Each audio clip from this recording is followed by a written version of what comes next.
Nessa videoaula, vou abordar a resolução de um problema no GeoGebra que vai demandar pela utilização de várias ferramentas do programa. Duas delas são superfície de revolução e o comando para calcular inversas de funções. O enunciado do problema é o seguinte: seja T a região limitada pelo eixo y e pelas retas y igual a x mais 1 e y igual a 3x. Seja S o sólido obtido pela rotação da região T em torno do eixo y. Obtenha S e calcule o seu volume. Para iniciar a nossa resolução, eu vou construir aqui no GeoGebra duas funções. Clico na entrada e vou digitar f de x é igual a x mais 1 e vou defini-la apenas para valores maiores ou iguais a zero. E aí está. Teclo Enter e já aparece o gráfico da função f aqui na janela de visualização. A outra função é g de x igual a 3x, também para valores maiores ou iguais a zero. Teclo Enter e aí está o gráfico da minha função. Note que as minhas funções são exibidas tanto na janela de visualização quanto na janela de visualização 3D, porque aqui está o plano XY, que é o mesmo plano que aqui está. Agora eu vou marcar a intersecção dessas funções com o eixo y e a intersecção dessas funções entre elas. Clico na ferramenta intersecção de dois objetos, clico na função f e no eixo y, na função g e no eixo y, na função g e na função f, e aqui estão os meus pontos A, B e C que correspondem às intersecções que eu encontrei. Clico na ferramenta polígono e construo um polígono por A, B e por C. E aqui está. Clico aqui em segmentos e oculto os rótulos. Agora eu vou construir dois controles deslizantes. Clico na ferramenta controle deslizante, clico aqui. O primeiro é de nome n, o valor mínimo é 0, o valor máximo é 100 e o incremento é 1. Clico OK. Clico aqui. Este tem nome m, o valor mínimo é 0, o seu máximo é determinado pelo valor do controle n e o incremento é 1. Daqui a pouco eu vou explicar por que dessa escolha. Clico OK, temos dois controles deslizantes. Aqui então eu posso selecionar o valor 50 e o nosso m vai de 1 até 50. Se eu selecionar outro valor aqui no controle n, o nosso m vai de 0 até o n, que é igual a 80. Então, como você pode ver, o n fornece um valor e também controla o máximo do controle m. Agora, eu clico na janela de visualização 3D, acesso a ferramenta Mover Janela, clico com o botão direito e acesso Janela de Visualização. Abre-se essa janela na aba Básico e eu clico aqui em Eixo Y na vertical. Fecho a janela e, como você pode ver, aparece aqui então a figura no plano XY e aqui no plano XY, como na janela plana. Eu vou controlar a exibição das funções somente para a janela de visualização 1, que aqui está. Clico na categoria Função e acesso aqui Propriedades. Abre-se aqui na aba Básico, clico na aba Avançado e tiro a exibição da janela 3D. Vou também tirar a exibição da janela 3D dos pontos. Então, clico na categoria Ponto e clico aqui para desmarcar a janela 3D. Então, como podemos ver, o nosso objeto na 3D é somente o polígono que é o triângulo T1. Agora, utilizando o comando sequência, eu vou obter rotações do triângulo T1 em torno do eixo Y, que serão exibidas aqui na janela 3D. Então, para isso, eu digito aqui na entrada, sequência, abre e fecha parênteses, e junto ao comando sequência, que funcionará como a sua expressão, é o comando girar, abre e fecha parênteses. O que será girado pelo comando girar? O triângulo T1. Qual será o ângulo de rotação? Será um ângulo variável, e essa variação dependerá da variável i vezes 2 vezes π dividido por n. Bom, o n é um parâmetro que eu vou escolher em quantos arcos será dividido o arco 2π. E aí o i vai fazer crescer esse arco à medida que o comando sequência realizar o seu processo. Vírgula i, e o i varia de 1 até m-1. Faltou um detalhe, por isso que a pré-construção está incorreta. Faltou informar aqui no comando girar que o eixo de rotação é o eixo y.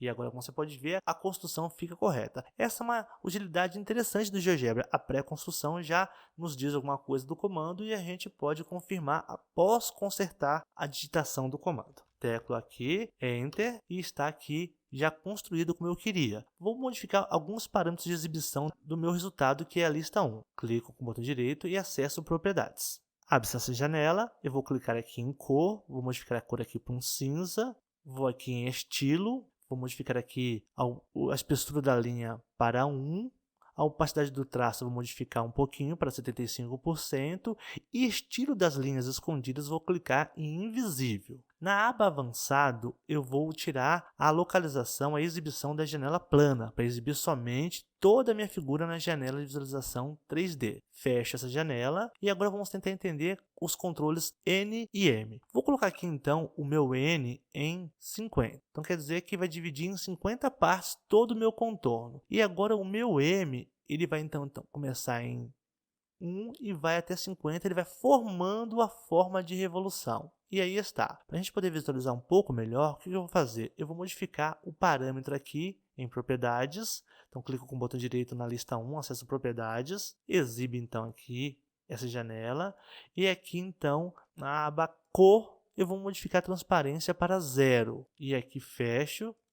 E aqui está. Então agora eu consigo ver melhor a forma que vai sendo construída com os controles e com o comando sequência. Então eu estou usando dois controles para poder selecionar em quantas partes divide o arco de 2π e ir completando o giro por meio do controle M.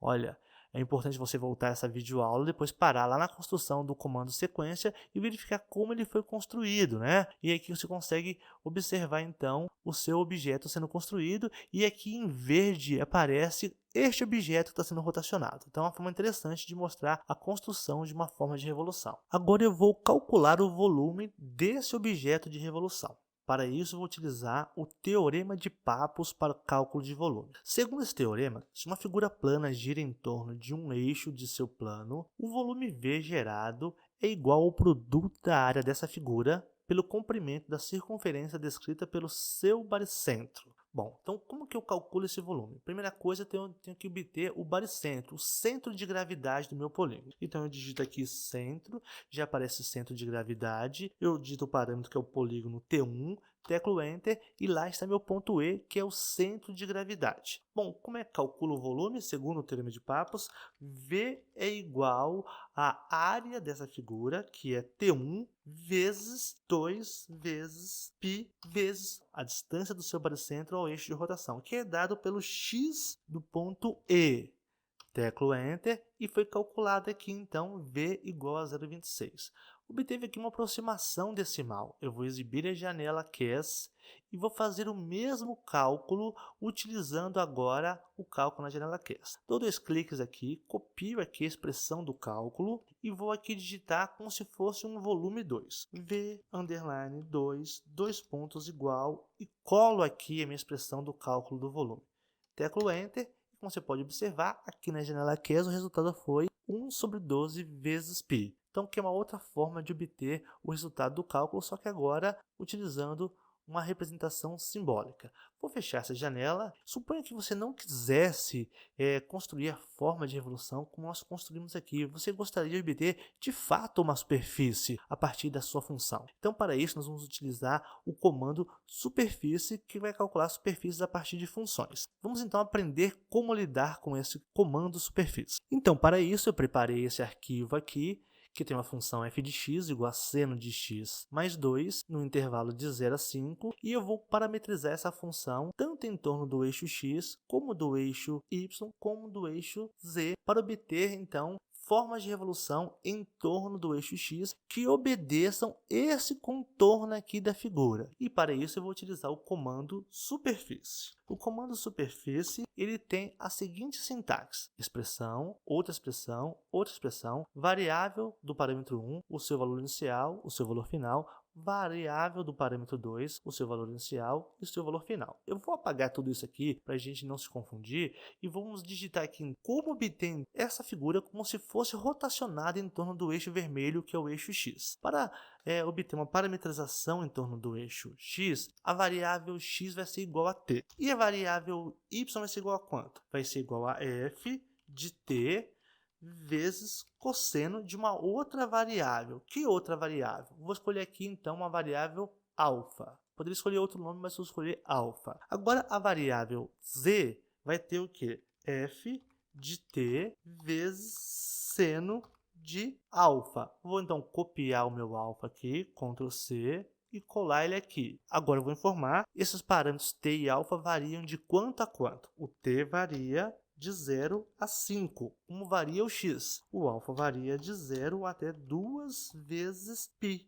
E aí já aparece uma pré-construção sinalizando para mim que o meu comando foi digitado de forma correta. Então vamos voltar aqui ao comando. Então, como eu queria obter uma parametrização em torno do eixo x, o meu x é igual a t. O meu y é igual a f de t cosseno de alfa. E o meu z é igual a f de t seno de alfa. O t variando de 0 a 5, porque varia de 0 a 5 aqui, o x, e o meu alfa variando de 0 a 2π para completar toda a volta. Suponha que eu variasse simplesmente até π. O que eu ia obter como resultado? Olha lá, somente metade da forma. Então, esse alfa vai informar o giro completo para obter toda a forma em torno do eixo. Então, volto aqui 2 vezes π e obtenho a forma completa. Eu vou copiar este comando aqui e agora vou confirmar a sua construção. Então, a nossa forma está obtida aqui, como eu queria, e agora eu vou obter, então, essa mesma forma, só que agora em torno do eixo y. Vou colar o comando aqui e vou modificar apenas uma coisa. Vou tirar o parâmetro t daqui e vou colocar no lugar da variável y. Então, y agora vai ser igual a t. Então, teclo Enter e aí está. Olha aí, eu tenho a mesma forma que eu tinha obtido em torno do eixo x, só que agora em torno do eixo y. E suponha que eu quisesse essa forma em torno do eixo z. O que eu faria? Colo aqui o comando superfície t, ft cosseno alfa, ft seno alfa, e agora eu vou modificar. Vou deletar então o t daqui, e lá no lugar do z eu coloco vírgula t, e aí está. Teclo Enter, então eu tenho a forma parametrizada em torno do eixo z. Então eu tenho aqui, ó, as três sendo exibidas conjuntamente. Então essa é uma forma de obter formas de revolução a partir de uma função. Vamos voltar então agora lá para o nosso problema.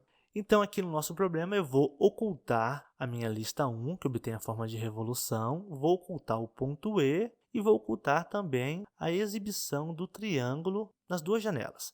E aqui fica livre para eu poder realizar a minha construção. Para fazer a minha superfície de revolução, antes de mais nada, eu vou ter que obter as inversas dessas duas funções. E para isso eu vou utilizar aqui o comando ninvert. Então eu vou digitar aqui, ó, ninvert. Qual função? A função f. Teclo Enter. E aqui vou digitar novamente ninvert. Qual função? A função g. Por que eu estou fazendo isso?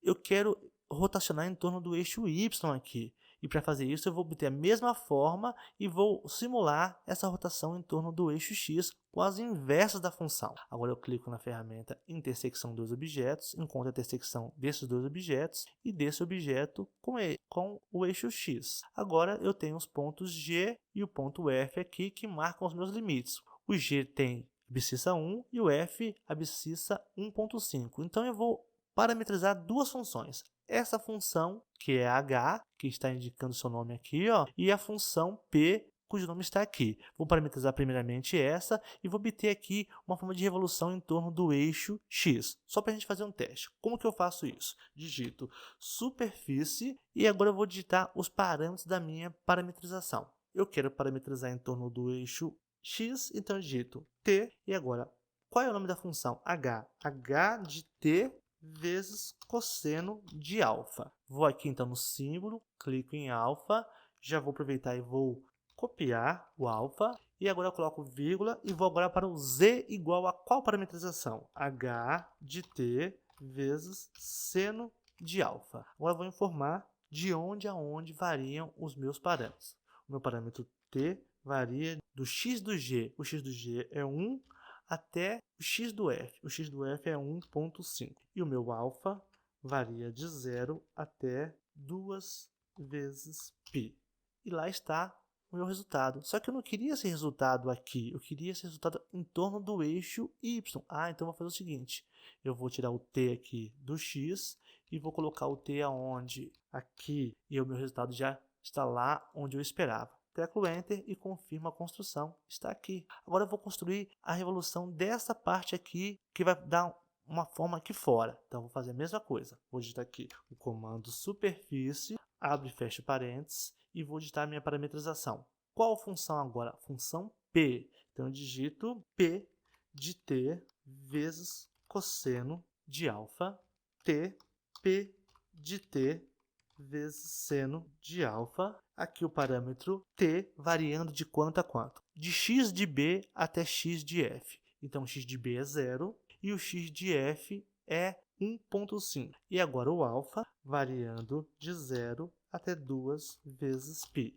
E como você pode observar, já está uma pré-construção ali. Teclo Enter e está confirmado. E vou agora ocultar algumas coisas. Eu vou tirar a exibição da função H e P da janela de visualização 3D. Clico com o botão direito e acesso propriedades. Abre essa janela. Em avançado, eu tiro aqui então da janela de visualização 3D. Também aqui eu vou tirar o ponto F e vou tirar também do ponto G. Ok, agora eu vou selecionar as duas superfícies. Clico na palavra superfície, vou lá no básico e vou tirar aqui a exibição do rótulo, ok? Agora eu vou deixar apenas uma superfície selecionada, que é a de dentro, a D, e vou modificar aqui a sua cor para um azul. Vou deixar então agora azul e vermelho. Clico na superfície para selecionar as duas superfícies e vou controlar algumas coisas. Transparência para 50%. Aqui em estilo eu vou clicar no estilo das linhas escondidas, clico em invisível e agora na opacidade do traço deixo em 50%. Fecho. E aqui está. E olha, eu tenho aqui então a minha forma construída e eu controlei essas questões visuais para poder verificar qual que é o objeto de revolução das duas formas. E note também o seguinte, eu tenho aqui ainda construído o meu objeto anterior, que eu posso trabalhar conjuntamente com os dois. E eu posso aqui controlar a exibição. Vou fazer o seguinte, eu vou colocar somente a de fora. Agora eu vou colocar somente a de dentro. E eu consigo fazer então um trabalho conjunto aqui. E eu consigo permitir que o meu objeto seja visível de forma clara. E eu posso rotacionar aqui e exibir e ver de vários ângulos, de várias formas, o que eu quero mostrar com a minha construção e com a minha solução. Então, por isso que essa é uma forma interessante de resolver um problema utilizando o GeoGebra para poder produzir afirmações sobre o objeto, para produzir afirmações que permitam calcular, resolver o problema. Então, fica aí a dica de como resolver um problema utilizando todos esses comandos que foram abordados aqui nessa videoaula.